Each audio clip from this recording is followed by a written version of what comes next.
Welcome to today's news. From wherever you're listening from, I greet you. And please stay tuned as I read today's news.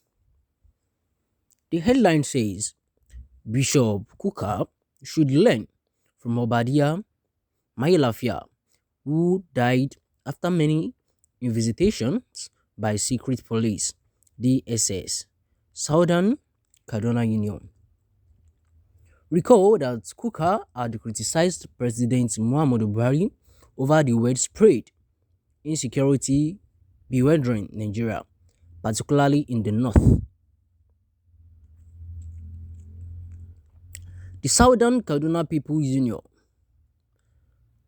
Sukapu, has urged the Bishop of Roman Catholic Diocese of Sokoto, Bishop Matthew Kukah, to issue an investigation by the secret police, also known as the Department of State Service, DSS, over its latest Christmas message. Recall that Kukah had criticized President Muhammadu Buhari over the widespread insecurity bewildering Nigeria, particularly in the north. However, the Kaduna-based group noted that the eminent Nigerians, mostly critics of Buhari's government, who were smooned by the DSS in a similar way were being silenced.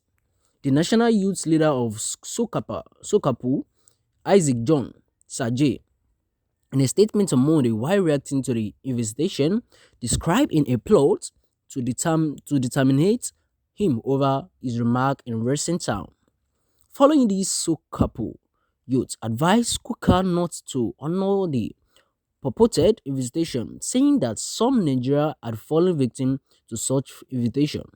Sokapu, who itself has been speaking against insecurity in Kaduna State, mentioned former Deputy Governor of the Central Bank of Nigeria, CBN, Dr. Obadiah Mailafia, as a victim of DSS invitation.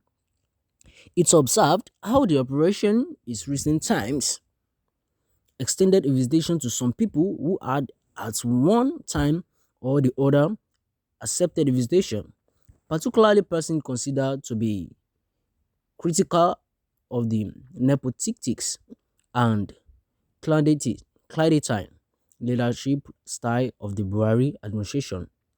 We mourn the sudden demise of Dr. Obadiah Mailafia of blessed memory, who until his death was a dogged critic of this administration and a regular visitor at one of the DSS facilities.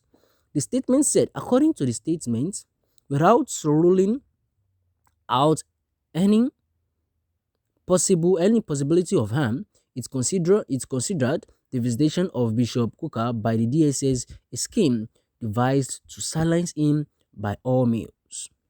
It advised Kukah to ignore such invitation by the DSS for the obvious reason of threats to life and personal safety. The statement further advised the DSS to focus on the ravaging impact of insecurity, kidnapping, and banditry across the country rather than distracting the bishop, who is only pointing out the obvious about the decaying state of the country's security architectures. It said, it is unfortunate to note that with the recent declaration of bandits as terrorists by President Buhari, we had anticipated an invitation from the DSS to the likes of Sheikh Gumi, who has always fronted and still fronts for terrorist and bandit group, but the reverse is however the case. In light of all of the above, it suffices to state boldly that the DSS has unnegotiably deviated from its core mandate of protecting national security and has become a willing tool for the suppression of free speech.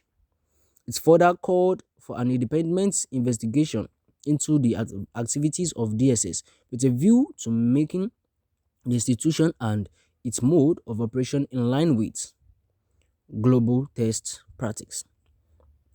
My dear listener, we've come to the end of today's news. But before I go, I would like to see people's reactions and people's opinions about this news. Then I move to the comment sections. How have someone here reacted and says in Nigeria, different people will make the same statement and same people will be invited to make explanation about the statements why other cannot be invited. This is what we call double standard. For example, the Sultan of Sokoto have made the same statement with Bishop Kukah, but nobody ever cared to invite him, or is he above the law? Gumi have been up and down, speaking for bandits. No DSS deep it fit to invite him. Now DSS want to tell us that some Nigerians are more Nigerians than others. This callous act should be stopped for a better Nigeria. Wow. Actually, can you see something here? Personally, my own view about this news was that I see no reasons why we should be, there should be a negotiation about, telling the world the truth. Actually, this man called Bishop Kukah was only to my own mere looking at it to my own view. It was only evaluating to the people that this and that about the insecurity. Fine, but our president and our government see him as a threat. And this same speech, this same statement this man made was also made by the Sultan of Sokoto and by Gumi, but none of the DSS or any force invite him for any negotiation or for any interrogation. No. Well, I have one more comment here which I would like to take before I move down, which says, considering all requests virtuous, Bishop Kukah should be a cardinal. He is one of the main Catholic voice we have in Nigeria today. God is your shield. Another senior advocates of the masses after Chief Gani. Wow. But one more thing I would like to say before I move is that I'm not talking against the bishop, and it's not I'm being in a conclusion of words. No, I'm just actually thinking of something which I think it's also biblical, and I don't know, but I think it is not something really necessary for a man of God, to intervene in politicians' issues. Well, I think it's done already, and the deed is done. But before I go, I would like to tell people, please do always drop your comments in the comment sections, and please do subscribe to our YouTube channel, and do not forget to turn up your your notification alarm, so you can get notified whenever we're done to you. Then I'll be back. Thank you.